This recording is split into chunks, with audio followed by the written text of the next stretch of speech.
Hi, Abraham.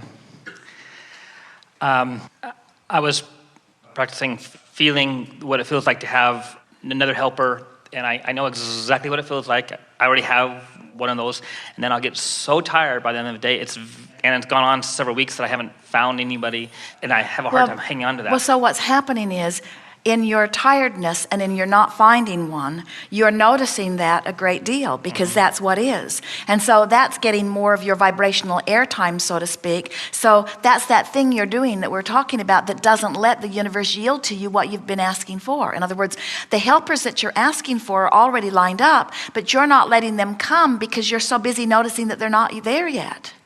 And there's another thing that we want to give you. We can feel this in your vibration. It's rampant all over the room. Esther's got some of it too, in fact. And that is, almost everyone does. It's that paddling upstream thing. It's that belief that if it is worthwhile, then it's going to require some effort. It's that trying to justify my existence. It's the measuring myself and my hard work against the others who are working hard. And it's the unwillingness to accept that you're good even when you're not beating your brains out. That you deserve things to come even when you're not staying up all night or even when you're not applying yourself. It's amazingly difficult allowing things that you really want, that are really nice, to come so easily. Well, we would suggest that you start taking a poll of your planet. You'll begin to notice that those who are thriving in the strongest way are those who have given up the battle and who expect well-being to flow to them. In other words, they're no longer justifying their well-being. And if you're not there yet and you talk to them, they'll seem arrogant to you. They will really annoy you because they expect things to go well for them, and so they do. And for someone who hasn't learned the art of that expectation, it will seem like injustice, but it isn't. There is no injustice. You always get whatever is flowing. Jerry and Esther have a monster bus, and it's a very big machine. It's like a big automobile in that it needs to be washed regularly because it's out in the weather and going down the highways, and yet it's like washing your house.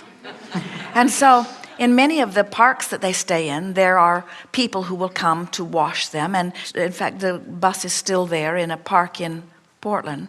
And when they got there, the cards that Esther had seen from the years gone by of people who will come and wash the coach were not there. And so Esther asked the woman if she had someone that she could recommend. She said, we had a really good man who came last year. And she said, well, he won't buy an ad in our newspaper anymore, and so we don't recommend him. And Esther said, well, I don't want you to recommend him. I just want you to give me his phone number. He was really, really good. And she said, well, the management has told me that I should not recommend him. And Esther said, well, I've got it somewhere. Never mind, I can go dig through my records and I can eventually find it because I really, really liked this man. And so she quietly wrote his number down and slipped it to Esther and sort of like, please don't ever tell anybody that I gave you this number because I'm not supposed to give you this number. And so Jerry and Esther called this man, and he began describing how hard life has been lately. I had to sell my home, he said. The economy is down. People aren't traveling as much. He said, this is only the second time this year that I've even been to this park. He said, things have been really hard for me. And Esther said, well, you know, if you would buy an ad in that newspaper, they would start recommending you again. And he went on to explain how that was unfair, that he shouldn't have to do that, and that he didn't want to do that.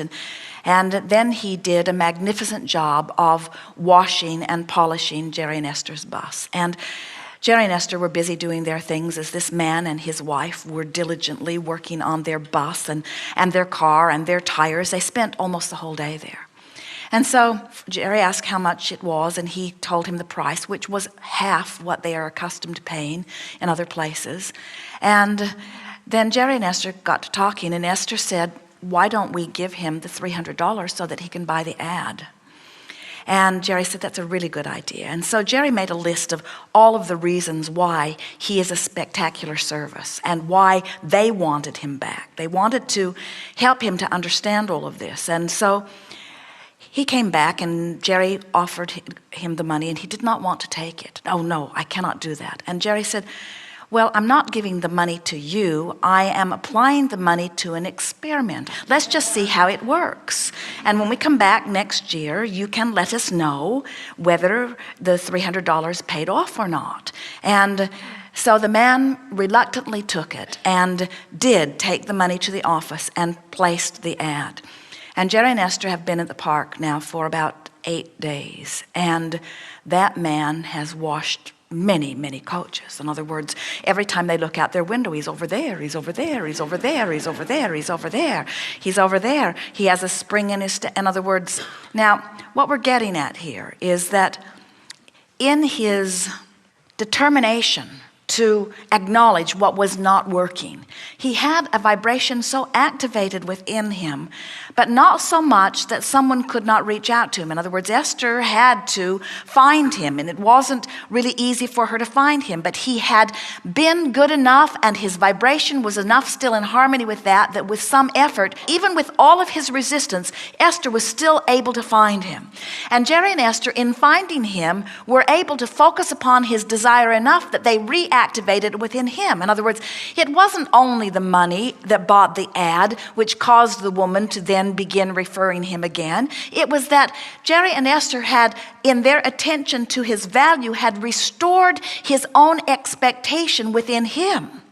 And so these referrals were not coming from the office. These referrals were coming because he broke loose. In other words, the other people that were there in the park, now they're noticing him. Now they're lining up with him. Now they're seeing him as his car goes by. Now he is a vibrational match to his own desire, where for months he has not been a vibrational match to his desire. And so in the same way that with a little bit of effort and caring, Jerry and Esther were able to focus strongly. Jerry spent a couple of hours on the process. The two of them talked about it. They began envisioning, and then Jerry had a very nice conversation with the man. In other words, they helped him to activate his vibration. We're just encouraging you to be self-sufficient in the activating of your vibration. In other words, most of you are like a two-headed monster. And one head saying, I can't, and the other one saying, I want to, and the other one saying, no, I can't, and the other one saying, I want to. And one saying, but it's hard, and the other one saying, no, it isn't, it's easy. And the other one saying, but I need to justify my existence through my hard work and effort. And the other one saying, there is no hard work and effort that is required. It's just point both heads in this direction.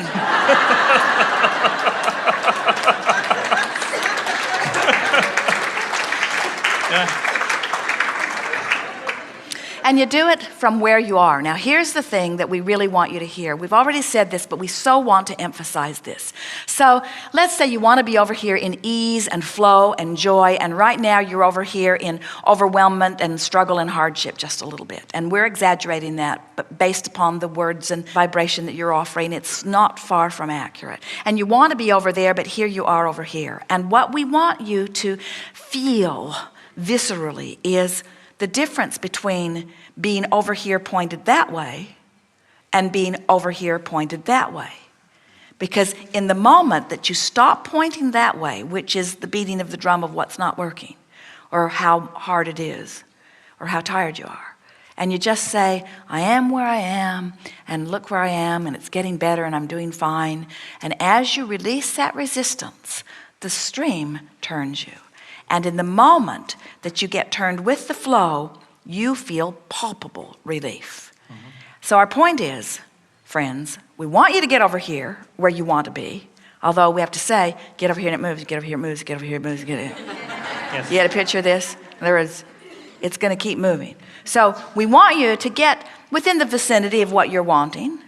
We want that. But what we really want is for you to get turned in the direction of this, because once you get turned in the direction of it, then it doesn't matter so much. Your proximity to where you want to be becomes less important, because now you're flowing. And the more you flow, the faster you flow, and the faster you flow, the more fun you have, and the more fun you have, the more ideas you have. The more ideas you have, the more you ask for, the more you ask for, the more the energy flows, the more the energy flows, the more you have to tend to your vibration. In other words, you've got a walloping stream going. You better get pointed in the right direction, or it will make you tired. What makes you tired is not flowing with the flow. What makes you tired is resistance. Haven't you felt the difference between getting up and doing something you really wanted to do all day?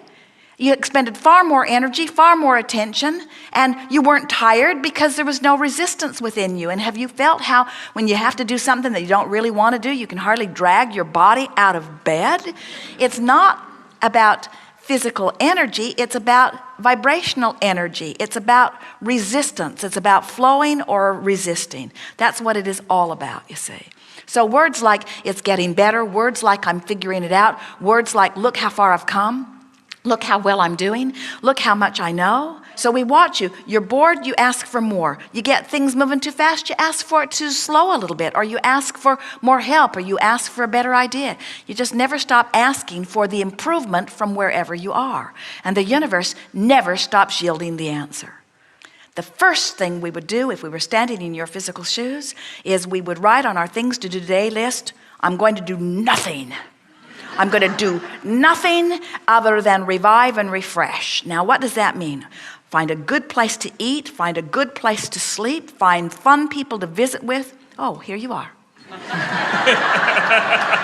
I'm going to refresh myself. In other words, the first order of business would be, I'm going to do my best to get myself tuned in, tapped in, turned on to who I really am. And then from that aligned position, I'll do anything I feel like doing. But if you're tired, we would not try to move forward in action, because bucking that current just causes you to gain an attitude that is counterproductive. First and foremost, line up. And then we won't be having this conversation, because when you're in alignment, you don't say, how can I stop doing so much? You say, what more, what more, what more, what more, what more? Because you are your complete expansive self, you see. And everywhere you turn, people coming saying, I can help you with this, I can help you with this, I can help you with this. We watched Esther not too long ago. Somebody said, let me get that door for you. And you know what she said? Do you know what she said? I've got it. I can open my own door, holding this very big package in my arms and trying to drag my purse and my suitcase behind me. I can take care of myself. I was born to struggle and to prove my worthiness through my hard work and effort, and I don't need anybody to do something for me. And we say, let them open the damn door. Let them open the door and let them do what they want to do. Let them dovetail with you. In other words, don't try to justify your existence through your hard work. Let them all play with you. Let them all play with you in whatever way they want to, while you just focus upon the play. You just focus upon the fun. You just focus upon the success. You just focus upon the dream. You just focus on the expansion. You just focus upon the joy. You just focus upon who you are, you see. And everything else will fall into place. Everything else will fall into place. And keep falling into place, keep falling into place, keep falling into place, keep falling into place, keep falling into place. And then people will say, how do you do that? You seem to do so much with so much ease. And you say, oh, it wasn't all ease, but ease is my quest. I try to find the thoughts that are the easiest. So I'm hating, oh, not so easy. I'm loving, quite easy. I'm focused upon not enough money, not easy. I'm imagining more money, oh, so much easy. I'm not liking myself, hard. I'm trying to like myself, easier. I'm afraid I'll fail, oh, what a hard thought. I'm looking forward to success, In other words, you just begin to discover that thought by thought by thought, you just turn and turn and turn and turn. You getting this? We're not saying go there, go there, go there, go there. We're saying turn and turn and turn and turn. Right now, you've only got two choices: to feel better or worse. That's it. You don't have the choice to feel really, really good. If you feel really, really bad, you don't have that choice. But you have a choice to feel better or worse, better or worse. And when you keep choosing better, better, better, better, better, better, better, you've got it.